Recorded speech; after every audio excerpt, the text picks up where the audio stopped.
Hi, everybody. Thanks for joining us for the Rocky Mountain MyRec Short Takes on Suicide Prevention podcast today. I'm Adam Hoffberg, and we are joined by Dese'Rae Stage.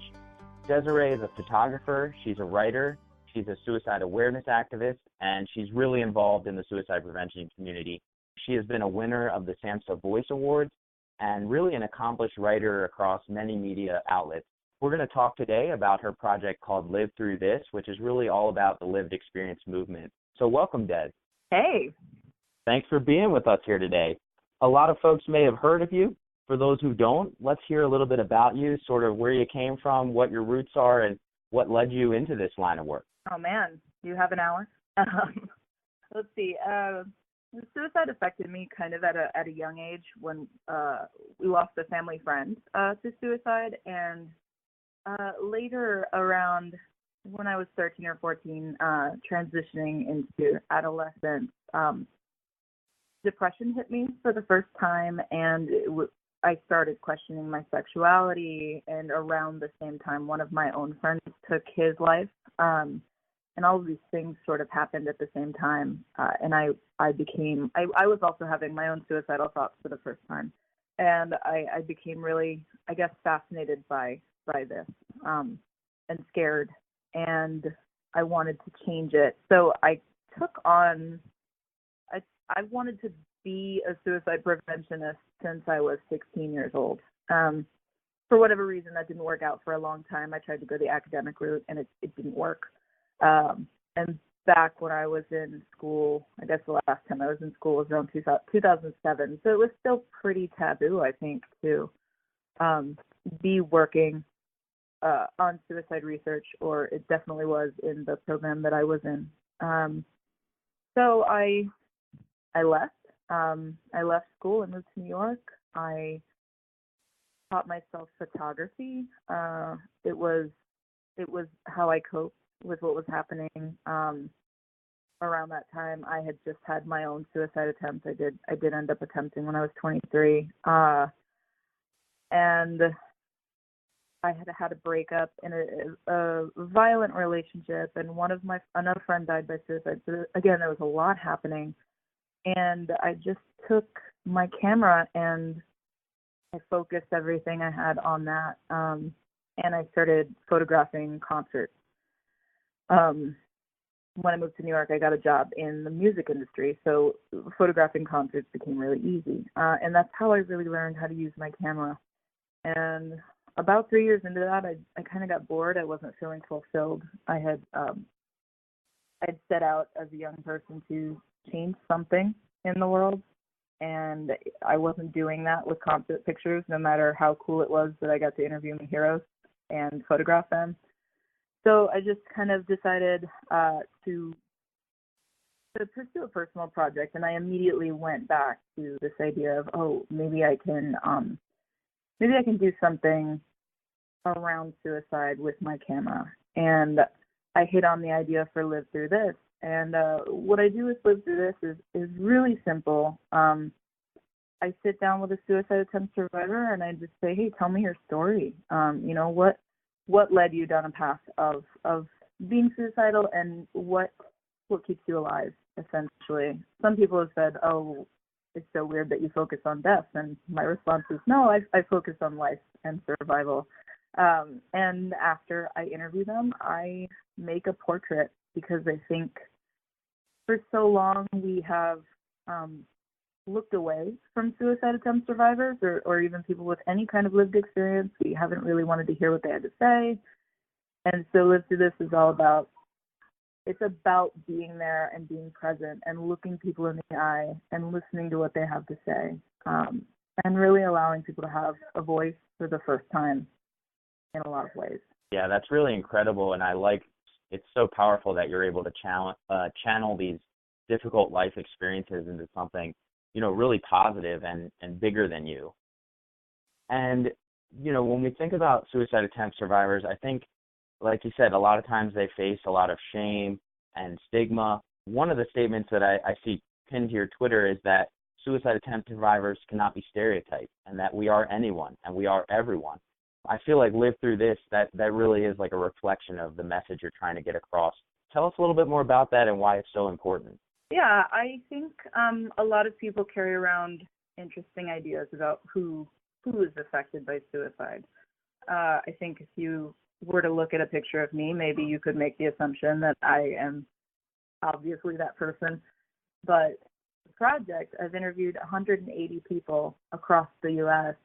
And more. The more people I meet, the more diverse the project becomes, both in look, in the portraits and in the stories. There's such a depth and breadth of experiences that uh, it really could be anybody who's affected by suicide. And I think this culture of othering that we've kind of cultivated in our society is almost more harmful than anything else when it comes to suicide, because anything, light adversity happens to everybody, and with adversity comes suicidality sometimes.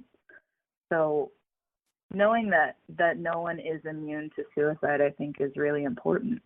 I like that you use the term sort of you humanize suicide prevention, or you bring humanity to it with personal stories and names and in particular faces, with the photos involved. Is there a story or an example of one of the stories you've heard that has impacted you or helped you sort of process what it means to be a suicide attempt survivor?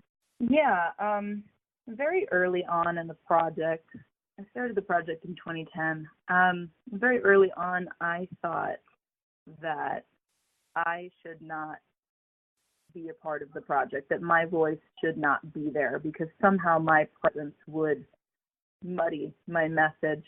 And I interviewed, I think Krista Andrews was probably the fifth or sixth person that I interviewed. And in interviewing her, I learned that we'd met in New York through our tattoo artist, but I learned that she went to the same elementary school I did in Miami, Florida, had a few of the same teachers, had so many parallel life experiences that kind of led her to suicidality, that it just kind of flipped a switch in me when after I made her portrait and I was going home that day, I was sitting on the train and I was crying. I was the crying girl on the train. And I felt that day that my story also needed to be heard and it needed to be a part of the project. And that there was nothing wrong with me being there. Like, nothing about me being in the project would actually muddy the message. If anything, it would make it stronger. And that's the story that it was the first one that really hit me hard. Yeah, that's really helpful. And I think it's helpful for me and for our listeners to think about some of the context around this, which is, as you've already said, that it's been such a silent issue, and your project is really about bringing this out into the open and reducing some of the stigma around it. What do you think it means to be a suicide attempt survivor in this new era of lived experience? More than anything, I think it means that we can use our experiences and our resilience and our survival to help save other people, to help influence the research, to help make trainings more robust. In the past, we've spent a lot of time studying people who had already died, and I don't know how useful that is in every situation, when you can have somebody sitting next to you who says, here's why I wanted to die. Here are all of the things that I was going through. Here's what I was thinking in those moments. Here's what I was thinking right after. You have the pros. You have the people with the experience and the expertise, or the expertise in that experience, to tell you and to guide you. So I think that's the value of the lived experience movement. It's a real gold mine in terms of anything across the spectrum. How do we deal with people who are actively suicidal?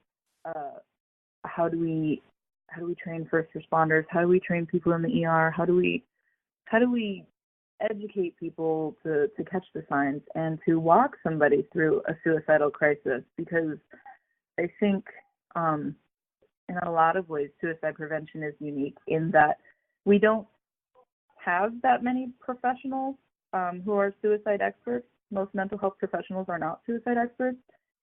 And you don't need a professional necessarily to walk someone through a crisis. Being suicidal is about social connection, and anybody can provide that for a suicidal person, at least in the moment of crisis. Then once you diffuse that crisis, you can help find help. And so I think that that's really where our experiences shine, as it were. Absolutely. Just to kind of keep on this for a minute, because I think it's really important, and at the heart of a lot of what you're doing is that this is really contrasted in a lot of other media portrayals of suicide and mental illness, and the expectations about recovery and support after trauma or a difficult life experience. Could you comment a little bit about how you're taking media in the new direction with how people sort of think about suicide with your project? That's a tough one. I don't know if I have a good answer to that question. I think that just having lived through this there as a resource that anyone can kind of come across is really helpful. I will often point journalists and artists. I've consulted with journalists. I've consulted with one of the actors on the Broadway play Dear Evan Hansen. I give them the link to the website and I give them the guidelines and I just say, hey, go explore this. Go click on the picture of somebody who draws you in and see what their story is. I think it's kind of one of those things where it's good that it can be self-directed. And then when they come back and ask questions, I can answer that for them. And so it's a little less do this, don't do this, and more, how can we dig a little deeper with this? How can we make a storyline about suicide more meaningful? How can we make it more nuanced? How can we avoid cliches and stereotypes? Yeah, as I was exploring your page, I really was drawn in by the photos, obviously, as, this visual that, again, puts a face to this. And, the photos come across as so vulnerable. And I also felt like they also really are dignified. And you really are able to capture people in this really special moment. Could you talk a little bit about sort of how that plays out on a photo shoot, how you sort of capture these moments in such a effective way? It's funny, people say that is the hardest part of the 2 or 3 hours that we spend together. I do the interview first, and usually I just say, tell me who you are and what your story is. And so we'll talk about everything under the sun around their suicide attempts, around their mental health, around their coping skills, and whatever else comes up. And we'll do that for a couple hours. And then the moment the camera comes out, they're like, oh, God, I'm uncomfortable now, which I'm used to. And I think if there is anything that's really coming through that indicates a connection between me and the person in the portrait, it's because we shared this experience together. And I feel a lot like, even if I don't necessarily keep in contact with all of the people in the project, I'd say I'm still in contact with about 90% of them. They feel like family to me, because in this situation that we're in together, you kind of have to cut through the crap. We sit down, we both know we've had similar experiences on some level, and we just talk about that. There's no weather, there's no, I don't know, whatever people talk about that's small talk. We just talk about real things, and usually by the end we're laughing. So we have that between us when I make the portrait. And the only thing I really tell them is just look into the lens. Do whatever you want with your face. So you'll notice some people look really serious and some people are smiling. And I do have a habit of kind of joking around with them, and I'm trying to stop doing that because I don't want to influence what happens in that moment. I don't want to influence what happens on their face, but sometimes I can't help it.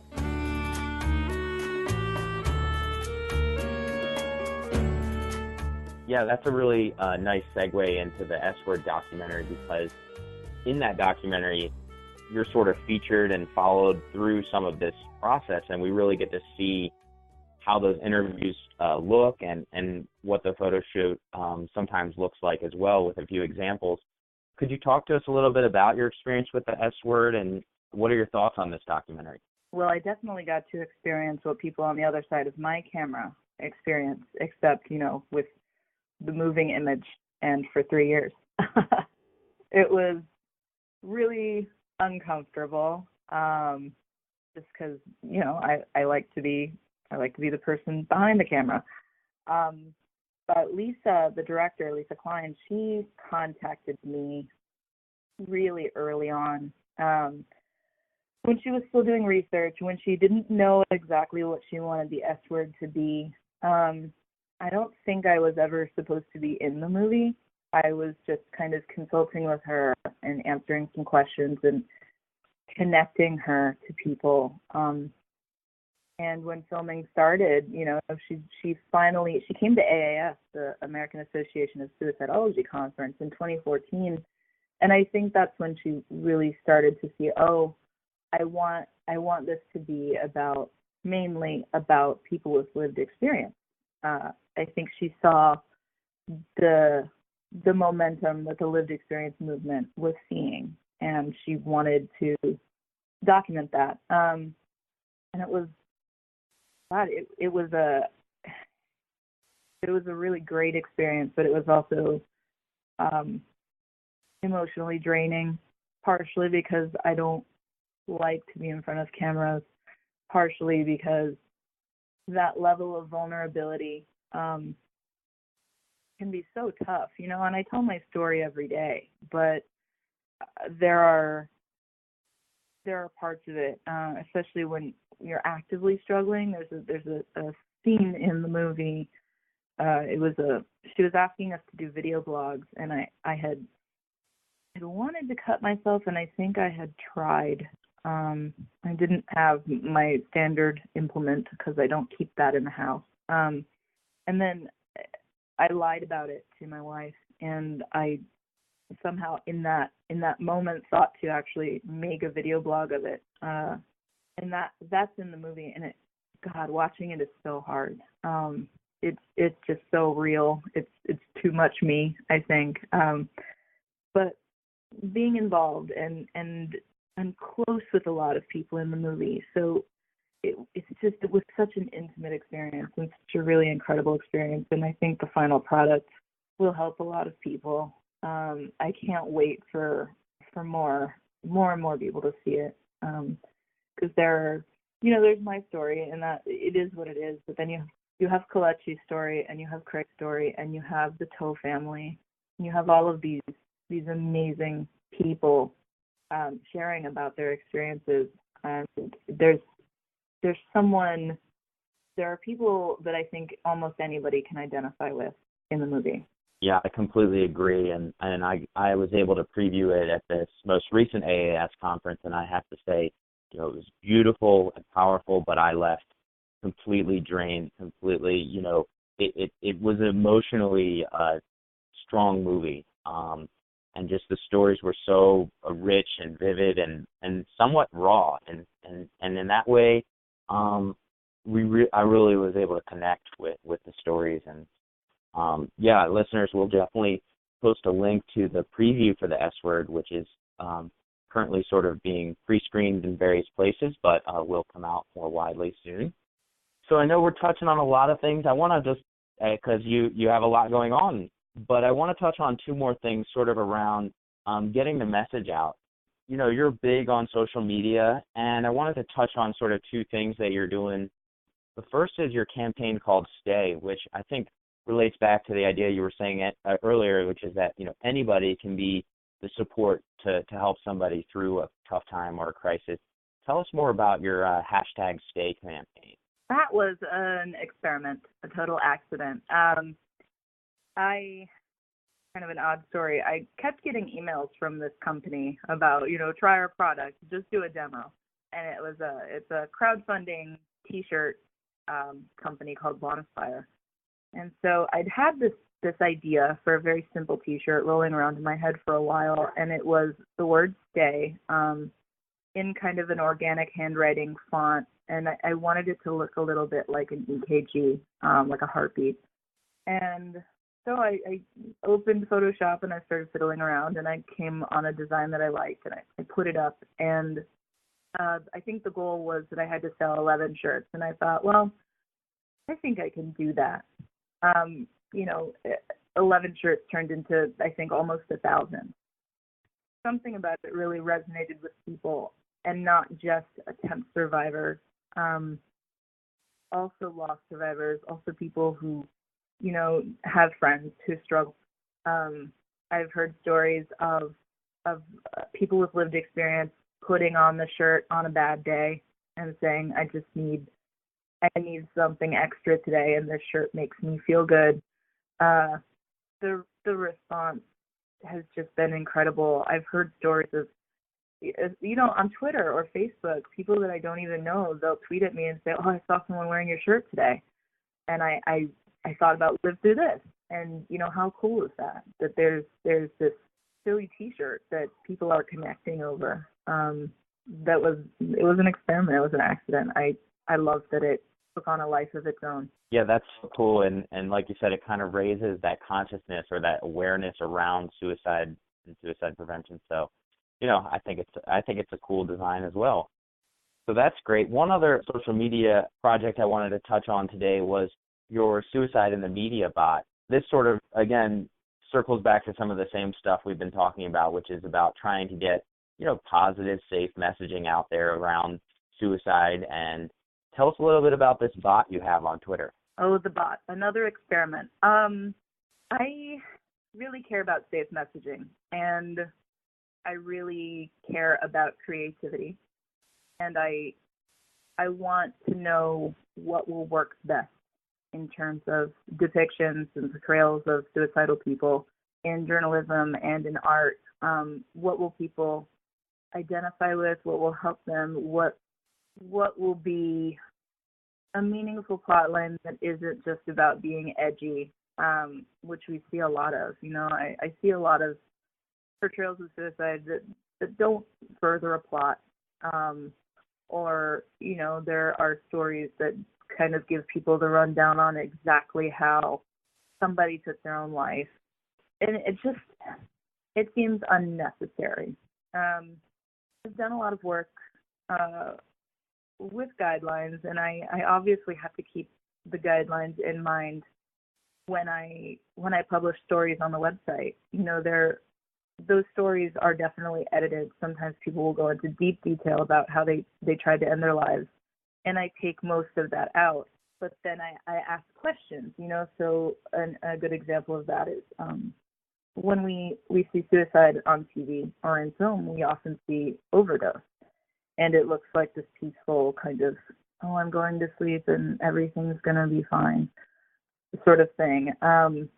And so when people talk to me about how they tried to overdose, sometimes I will leave in a line or two about how painful it was, which kind of violates the guidelines, I would think, but also it speaks to some of these stereotypes and myths that we have. So I'm trying to figure out where that middle line is.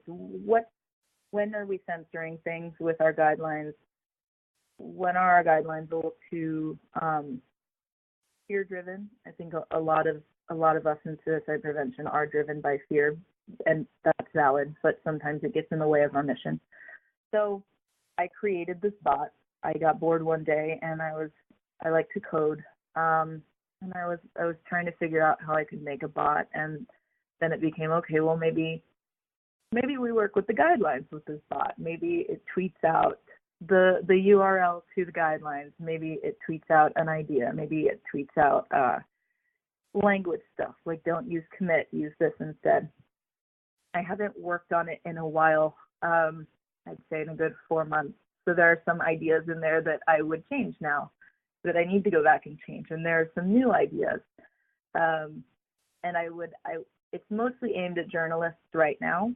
I really want to expand that in the wake of 13 Reasons Why and S-Town and, the Discovery, and basically anything that is a Netflix original has a strong central suicide plot point for some reason. I think we are really missing the mark for creatives as prevention people. So I want to expand that for not just journalists, but also creatives who are thinking about suicide long term. When you write a book or you make a film, you're not thinking about suicide for a week or 2 weeks when you're writing a journalism piece. You're really in it for the long haul. And I think people like that could use a little guidance. So I'm hoping to expand it in the future, but it's pretty, I'd say it's pretty raw. It's a fun little story that I think has a lot of potential. Exactly. I think that you said so much there, but the idea that it has a lot of potential to help guide messaging around suicide, and like talk about everybody's on social media, everybody's sort of citizen journalists or whatnot. So we all need to start thinking about how when we talk about it, it can impact others as well. So really interesting projects. But just turning back to live through this and sort of thinking ahead to the future, where do you see this project going, and where do you see it taking you? I never know how to answer that question. I plan on continuing to do it. I recently got a grant from Philosophy, a skincare products company, and one of the big things that grant is going to allow me to do is to collect 4 stories from women in underrepresented populations. And I get to kind of expand how I'm collecting them. So it's going to be, I'm going to have professional audio and professional video of all of these. So not only are you going to see the text version of the story or the portrait, you're also going to be able to see this person move and how they express themselves. And when I've done that in the past, I've done it a couple times, people really respond to that.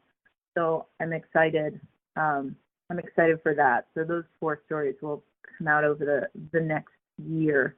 I'm also trying to write a book, but I don't know the beginning and I don't know the ending. So that's stalling me, and I think that's just I think it's a tactic, an avoidance tactic. But I'm working on that. I'm working on the project. I really am excited that I get to do more with guidelines. I recently worked with John Ackerman in Ohio on their state guidelines. So I'm really interested in kind of getting involved in all of that, in addition to just making the project bigger and better. I'm also occasionally Skyping in or going in and doing a guest lecture with people who are teaching the project in graduate programs.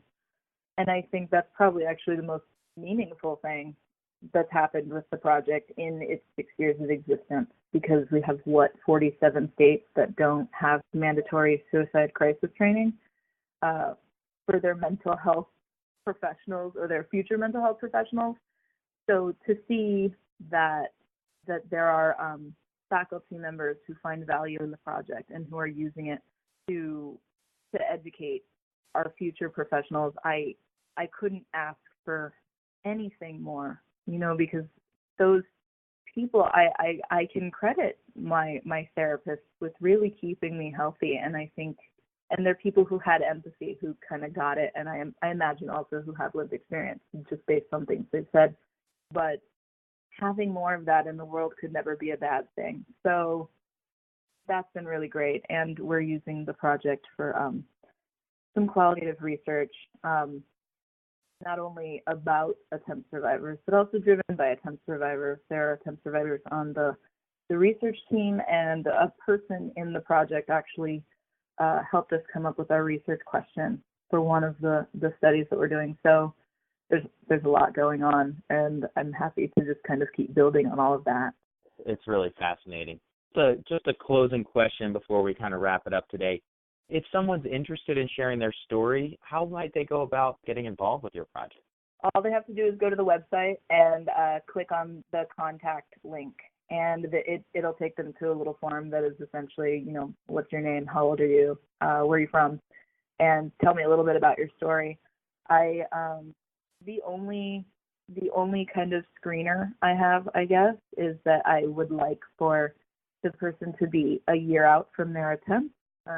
Just in safety is important, and I think time helps us be a little safer and helps give us more perspective. So that's the only thing. Otherwise, if you are willing to sit in a room with me and tell me, I will be there. And that's worked pretty well in the past. So yeah, if anyone's interested in sharing their story, just get in touch. Excellent. Well, again, thanks for your time today, Des, and again, thanks for your courage to talk about this topic and to give other folks a platform to share their stories and their experiences as well. Any closing remarks for today? Oh God, I got nothing. That's okay. I think you've given us a lot to sort of soak in and think about, and hopefully some of our listeners will go onto your page, livethroughthis.org, and check out some of the portraits and stories online. So that'll wrap it up for today, folks. We appreciate you for joining us. Again, you can learn more about Dese'Rae and all of her exciting projects by the links accompanying the podcast. We really encourage you to reach out to us if you have any comments or questions about this work or just thoughts you want to share. Take a minute to subscribe, give us a review, and share with your friends. Until next time, join us for more interviews on important work going on in suicide prevention.